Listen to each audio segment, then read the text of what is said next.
Praise the lord. దేవునికి మహిమ కలుగును గాక. ప్రతిరోజు దేవుడు తన వాగ్దానం ద్వారా మాట్లాడుతున్నాడు. ప్రభు వాగ్దానంను విశ్వసిస్తూ ప్రతి దినాన్ని కూడా ప్రారంభించండి. ఎందుకంటే ఆయన మీకు తోడై ఉన్నాడు.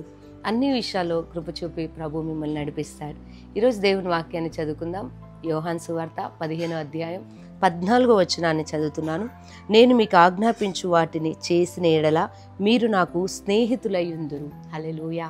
దేవాది దేవుడు యేసు ప్రభు వారు తన శిష్యులతో మాట్లాడుతూ అంటున్నాడు, ఆయన నేను మీకు ఆజ్ఞాపించినవి మీరు చేసిన ఎడల మీరు నాకు స్నేహితులవుతారు. అవును, దేవాది దేవుడు తన శిష్యులతో మాట్లాడుతూ అంటున్నాడు. దేవుని బిడ్డలారా, ఆయన చెప్పిన వాటిని మనము చేసినప్పుడు, ఆయన మాటలకు మనము లోబడినప్పుడు, విధేయత చూపినప్పుడు ఆయన మనకు స్నేహితుడిగా మనకు తోడుగా ఉండి నడిపిస్తాడు. అవును, అబ్రహాము నాకు స్నేహితుడు అని ప్రభు చెప్తున్నాడు.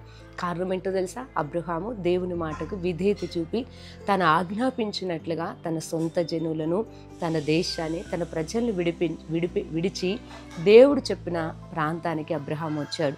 అందుకే దేవుడు అంటున్నాడు, అబ్రహాము నా స్నేహితుడు అంటున్నాడు. అందుకే శిష్యులతో ప్రభువారు అంటున్నారు, ఇదిగో నేను మీకు ఆజ్ఞాపించినవన్నీ మీరు చేసిన ఎడల మీరు నాకు స్నేహితులయ్యుందురు అంటున్నాడు. దేవుని బిడ్డలారా, ఎంత మంచి అనుభవం కదా.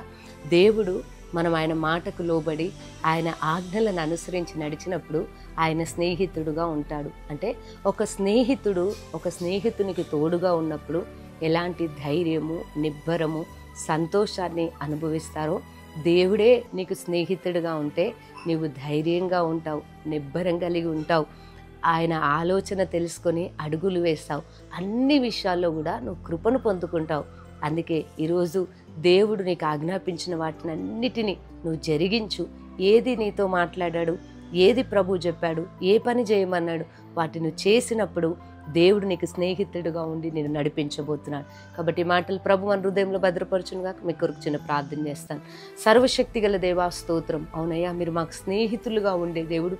ఈరోజు నాయన నీ బిడ్డలు మీరు ఆజ్ఞాపించినవి చేస్తున్న ఎడల వారికి స్నేహితుడుగా ఉండి మీరు నడిపించబోతున్నారు. వారికి ఆలోచననిచ్చి మీరు నడిపించబోతున్నందుకై స్తోత్రములు చెల్లిస్తూ యేసు నామంలో ప్రార్థిస్తున్నాను తండ్రి, ఆమేన్. ప్రభు మిమ్మల్ని దీవించునుగాక.